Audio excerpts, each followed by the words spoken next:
দৌড়াতে কৃষকরা পাচ্ছেন না উৎপাদিত সবজির ন্যায্য মূল্য। মাঠ থেকে কয়েক হাত বদলে ক্রেতাদের কাছে আসা সবজির দাম হচ্ছে দ্বিগুণ।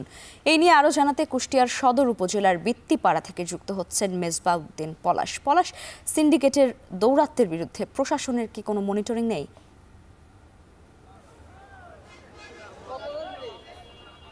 জান্নাত, আমি মূলত রয়েছি যে একেবারে যে প্রান্তিক পর্যায়ে যে কৃষকের যে বাজার, সেই কৃষকের বাজারে রয়েছে। এখানে কিন্তু কৃষকের যে উৎপাদিত যে সবজি আসলে আছে সেগুলো কিন্তু তারা এখানে ভোর থেকে কিন্তু তারা এখানে এসে বিক্রয় করেন এবং এখান থেকে কিন্তু যারা ব্যবসায়ীরা রয়েছেন তারা সেগুলো কিনে কিন্তু যে শহর সহ বিভিন্ন যে এলাকার বাজারগুলোতে সেখানে তারা বিক্রয় করেন। মূলত আসলে এই বাজারে আমি দেখেছি যে সব ধরনের সবজির দাম একেবারেই আসলে কম। এমন কৃষক পর্যায়ে কথা বলে কৃষকরা বলছেন তাদের যে উৎপাদিত যে খরচ সেটি কিন্তু তারা কিন্তু বেশ তারা কিন্তু বেশ বিপাকে রয়েছেন। তারা বলছেন তাদের যে খরচ কীটনাশক সহ সার কীটনাশকের যে দাম যে বৃদ্ধি যে বিষয়টি সেটিও আসলে তারা বলছেন যে এতে কিন্তু তাদের যে ন্যায্য দাম সেটি কিন্তু পাচ্ছেন না। এতে কিন্তু যে মধ্যস্বত্ব ভোগীদের যে সিন্ডিকেটের কারণে সিন্ডিকেটটা কিন্তু তারা কিন্তু এই সিন্ডিকেট করে কিন্তু তারা বাজারেগুলোতে নিয়ে যাচ্ছেন এবং সেখানে কিন্তু বাড়তি দামেই বিক্রয় হচ্ছেন,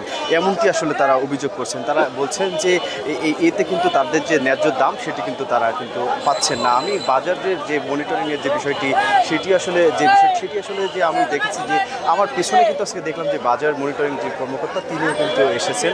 তবে এর আগে থেকে কিন্তু এরকম বাজার মনিটরিং না থাকার কারণে কিন্তু এই দাম বিষয়ের যে প্রতিযোগিতা সেটি কিন্তু তারা চলছিল। কিন্তু এক্ষেত্রে আসলে যে ক্রেতা যারা রয়েছেন, ক্রেতা সাধারণ যারা রয়েছেন তারা বলছেন যে তারা কিন্তু যে বাড়তি দামে কিন্তু এখনও তারা সবজি কিনছেন, এতে কিন্তু তারা কিন্তু অস্বস্তি প্রকাশ করেছেন। তাই তারা বলছেন যে নিয়মিত যে বাজার মনিটরিংয়ের যে বিষয়টি সেটি আসলে করতেও তারা দাবিয়ে জানিয়েছেন। এই ছিল আমার কাছে কুষ্টিয়া থেকে।